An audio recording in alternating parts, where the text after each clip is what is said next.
I am Katie Reichenberger, a parishioner at St. Catherine's.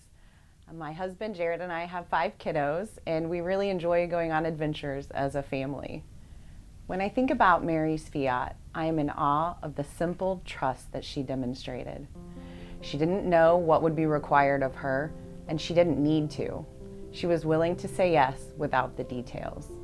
Her trust was not based on weighing pros and cons or deciding if it was worth the risk.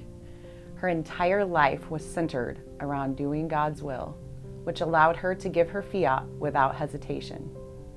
Mary's entire life was full of fiats that continually demonstrated trust in God's plan, even when she didn't have the details. That is something that has had me thinking a lot lately. I want to be like Mary, with a ready yes to God's will and a desire to let God use me to strengthen and comfort those around me. Mary's words to the servant at the wedding at Cana echo in my life when I seek her advice. She encourages me to do whatever he tells me because I can trust him completely, knowing he is always willing the good for me. My relationship with Mary has been a journey. Growing up Catholic, I knew about Mary and prayed the rosary, but she was a distant, unrelatable, and perfect statue of a person. I would say I knew about her, but I did not have a relationship with her. I believe God knew how much I needed to be able to turn to Mary.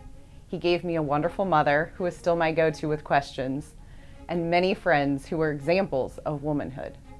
They gave me pieces of who I wanted to be as a woman and a mother. They were building blocks. But a few years ago, I was able to participate in the spiritual exercises of St. Ignatius with Father Hockey. And as I began to see Jesus as a real person, it awakened a desire in me to see Mary in the same way. Experiencing the Gospels using Ignatian prayer, I realized how often I related to Mary's perspective as a mom. I would say the idea of Mary as a statue started to crumble when God allowed me to connect with the reality of her humanity. I started praying for a better relationship with Mary, and Father Hockey guided me as I waded through some of my misconceptions. I began reading more about her, but it was really God putting a concrete example in my life that finally gave me the breakthrough I yearned for. While I continued to grow in understanding of who Mary was, it was the blessing of the IHM sisters in my life that finally connected everything together.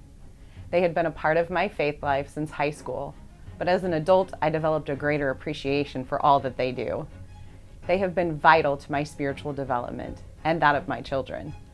I find myself being drawn to learn from them and spend time with them, hoping that their holiness would rub off on me.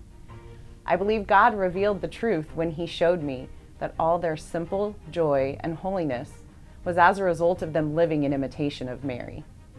Suddenly, that relationship I desired with Mary seemed possible because it would mimic what I already experienced. The gentle guidance, deep wisdom, and overwhelming compassion I had encountered, all with the goal of leading me closer to Jesus.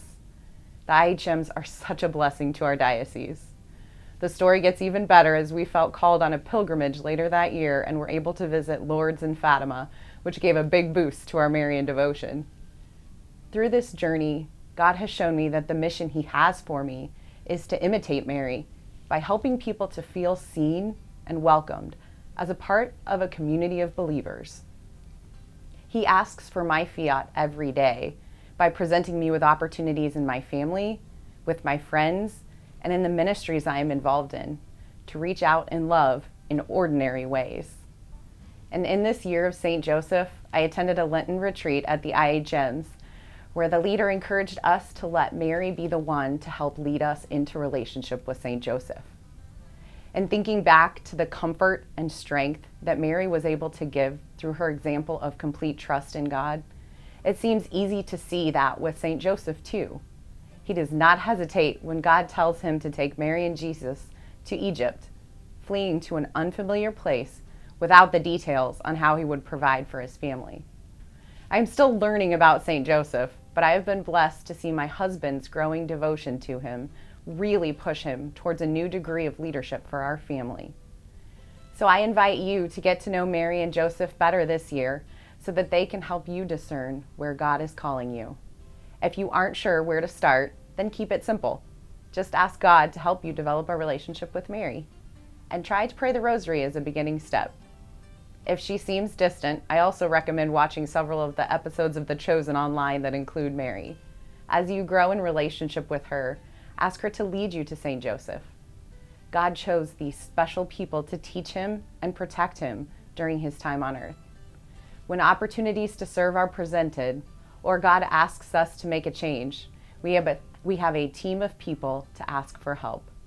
I pray that we all imitate Mary's fiat and that God is able to use us to strengthen and comfort his people.